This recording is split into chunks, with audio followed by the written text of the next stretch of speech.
You are now entering the danger zone. Yeah. I don't know what's wrong with me. I don't know why I am the way I am, but I am the way I am and I'm okay with it. We kind of crap all over the people who are what we would refer to in the COVID world as the essential workers. They, of course, are the people who didn't get the opportunity to work from home during all of this messy mess. Me, I was lucky enough to be able to work from home because I work in a computery nerd job where I do computery nerd things. And now I have to face the back to work thing. I think it's kind of ridiculous because back to work is okay.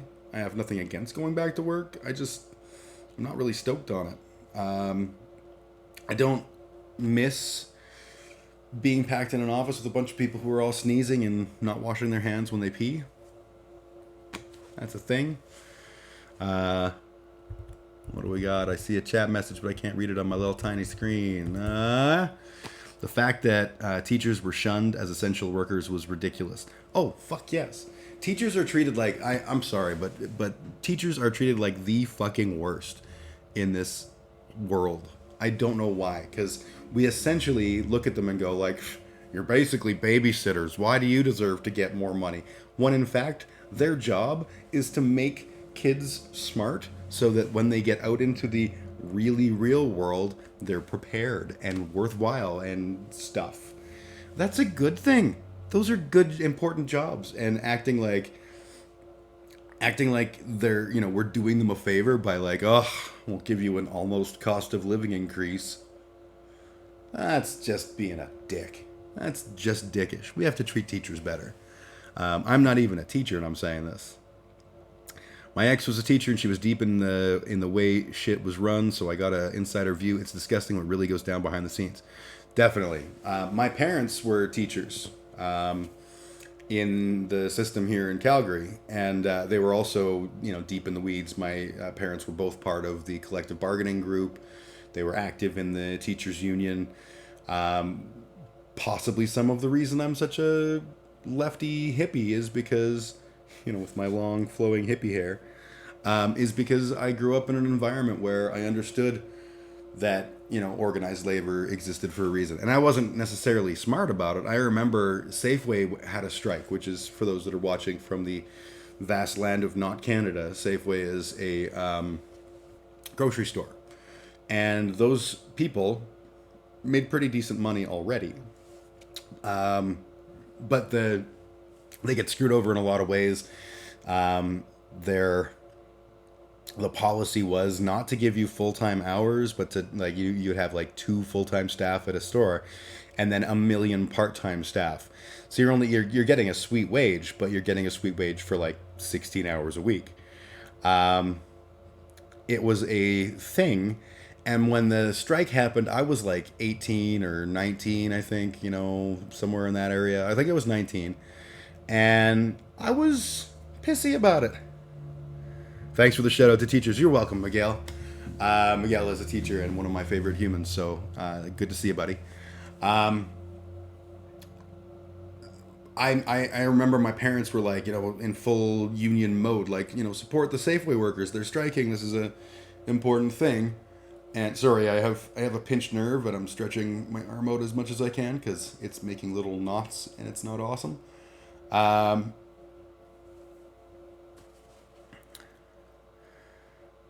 Oh, Pops is on his way. Okay, Bender, we'll see you if you're back in time. Cool. If you're not, cool. If you're back in time and you don't come back to watch the stream, cool. Either way, it's good to see you, buddy. Yeah. So I was like, well, these people don't, like I understand why teachers have a union because they, are getting screwed and the collective bargaining is important, but some fucking high school kid that's making $24 an hour when I'm making 5, like it's hard for me to care about him wanting to go on strike. And I totally crossed the picket line, like not crossed it like working, but like I shopped at Safeway at the time and felt very, very strong about that. And it was only, sort of years later that I kind of figured out why I was deeply in the wrong and how, you know, it that used to be a career, you know, working in a grocery store, and it still is for some people. It wasn't necessarily like teenage kids working, you know, after school, making ridiculous sums of money and wanting more. That's just, you know, these are the subtle union breaking tactics, right? You paint a picture so that, you know, the people who were working at that Safeway, most of them were people who that was their sole source of income, and they were independent people with families or you know, what have you, and this was their job, and they needed more money. But it was much easier to present the argument when you're like, this is Dave. Dave is 17. He never did finish school, but his mom got him a job at the Safeway, and he feels like he should make more than $24 an hour for hosing down veggies. And I totally bought into all that because I was stupid and young. Nowadays, I understand, and I'm like, oh no. A, that's not a whole picture. And B, so the fuck what if Dave, or whatever name I just said, was was a kid who was benefiting from the union? Okay, why is Dave spraying down vegetables not worth the money that he's asking for? We have to start justifying it that way, right? We talk about a meritocracy, but the meritocracy doesn't work, and I'll tell you why it doesn't work. No one's questioning the merit of the people at the top, right? Who are making like 300 times what they were making 6 years ago, or 60 years ago, whatever those numbers are. I don't have the numbers off the top of my head. I don't have them committed to memory. But don't tell me that running a grocery store is 300 times harder than it was back then. Bullshit. Ain't no fucking way. Our wages are stagnating. Our cost of living is going up. And rich people don't seem to be hurting too much. They don't seem to feel that same pinch. So that's the system. Oh, my fridge just turned off. That was that weird hum you were listening to. The joys of life in pseudo poverty. I'm not in poverty, but like I live in a poverty house. I told my landlord, I was like, yeah, the fridge goes, and he's like, oh, that sucks. We'll fix that.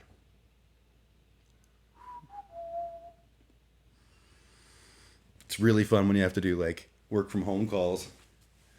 I talked to teachers that taught in the Klein days. Unreal what they endured. My respect for teachers after that is huge. So my parents were teachers in the Klein days. For those that are watching, if you're not familiar, Klein refers to Ralph Klein, who was the premier of Alberta, and he got elected on this platform. His initial election, he had a platform of 22 campaign promises. One of them was that he would balance the budget, and the rest of them were all, I will not cut this, I will not cut that. And I mean, you look at what he's saying. He's not going to cut anything, literally anything. And somehow that's going to allow him to balance the budget. That's impossible. It's absolutely impossible. So the first thing he did after getting elected was announce, I think it was $273 million in cuts to public schools. And my mom called up the guy who was the education minister at the time, I believe was Halvard Johnson. They did $273 million, and then like a couple weeks later, they were like, and another $100 million because of all that waste. And my mom called Halvard Johnson up and got him on the phone, and she was like, I'm a teacher. I'm a teacher in your province, and I'm curious. Can you tell me why you lied? Your party lied. And he says, well, we never lied. She goes, yeah, but you said that you're not going to cut public education. And you're cutting public education. So you lied. And he said, well, you have to understand that like there's a real problem with trying to understand when you're on the campaign trail and you don't have the view of the actual practical realities. My mom's like, you guys were in power. You were the ones that actually like ran the books. So you knew what the books were. So don't tell me that. You knew what the situation was. You promised not to cut it. Then you cut it. How was that not a lie? And he's like, the thing is that campaign promises are, those are the things that we want to accomplish. And she's like, yeah, but it's been like a month, dude. You can't tell me that your campaign promise was, like it was a lie. It was, well, no, it's not a lie, but sometimes you say what you have to do to get elected. And my mom just hung up on him and was like, "You motherfucker." The Klein years were brutal. There were essentially, it was just a slash of public funding. The goal was to cripple all public systems, public education, post-secondary education, medicine, et cetera, et cetera, et cetera, and to use that as a way to leverage in. Here's a funny song. It's a gospel rock band from my childhood. Don't judge about Klein and the budget. I will click on that in a few minutes. The purpose of doing this was to weaken all of these public systems so that you could then go, well, hey, look, the system sucks. We need to bolster this with private sector. So that is encouraging. Oh, my brain just stopped. Encouraging things like for-profit healthcare. In Canada, we have universal healthcare, but if you cut all the funding to it, then you have a crappy healthcare system, and you can go, oh, we need a better healthcare system, and then someone comes along and goes, what we need is privatized. No, government waste. Oh, government waste. And then you go, yeah, that makes sense, and you vote for this schmuck, and he ruins your system. That was the intention. And the second election that Klein ran, they ended up balancing the budget, and they didn't do it by cutting all those programs. They still wouldn't have been able to. And yet oil prices were unexpectedly high. And so oil revenues from to the province were unexpectedly high. No one expected oil to be over $50 a barrel at the time. And it, like almost his entire time, it was over $50 a barrel. So he was able to use the revenues to pay off, to fix the deficit. And he was like, ran on his next election, and his campaign slogan was Ralph kept his word. And my dad was like, 22 fucking promises. You kept one promise to balance a budget, and you didn't do it effectively. It was done for you by magic outside capitalism. So fuck your face, Ralph Klein. And he is held up here in Alberta. He's held up as like this bastion of what government should be.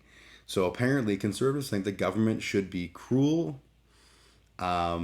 intentionally self-destructive, and fluky. I mean, I would like a better system of government than flukes count, but that's just me. That's just, I'm crazy that way.